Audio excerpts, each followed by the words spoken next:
शंकर शाह सच्चे हिंदुस्तानी थे, बहादुर योद्धा और बुद्धिमान राजा।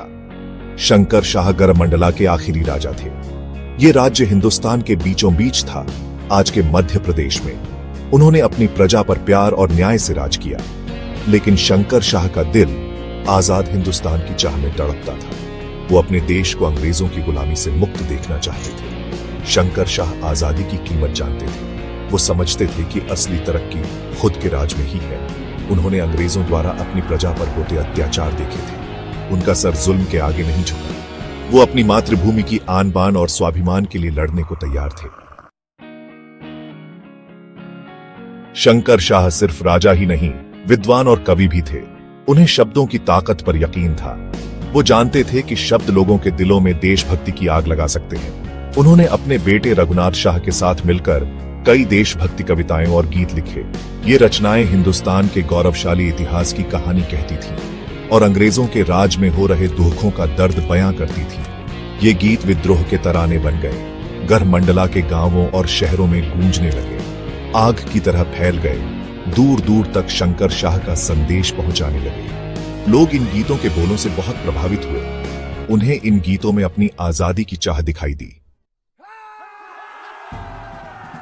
1858 का साल आया। हिंदुस्तान आजादी की लड़ाई में कूद पड़ा। शंकर शाह जानते थे कि यही वो पल है जिसका उन्हें इंतजार था। उन्होंने अपने देश की पुकार सुनी।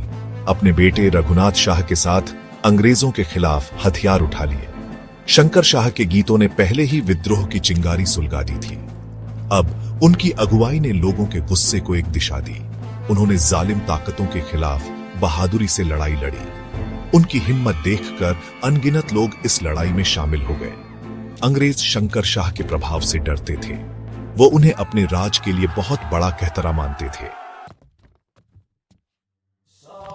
अंग्रेज शंकर शाह को युद्ध में हरा नहीं पाए तो उन्होंने धोखा किया। उन्हें और उनके बेटे रघुनाथ शाह को गिरफ्तार कर लिया। इन बहादुरों ने, जिन्होंने एक साम्राज्य को चुनौती दी थी, उन्हें मुकदमा तक नहीं दिया गया। 18 सितंबर 1855 को शंकर शाह और उनके बेटे को बेरहमी से शहीद कर दिया गया। अंग्रेजों ने उन्हें तोपों के मुंह पर बांधकर जबलपुर में फांसी दे दी। उनकी कुर्बानी से दुख और गुस्से की लहर दौड़ गई। इस क्रूर हरकत ने लोगों के हौसले और बुलंद कर दिए। वो उस आजादी के लिए लड़ते रहे जिसके लिए शंकर शाह और उनके बेटे ने अपनी जान दे दी थी। आज शंकर शाह और रघुनाथ शाह राष्ट्रीय नायकों के रूप में पूजे जाते हैं।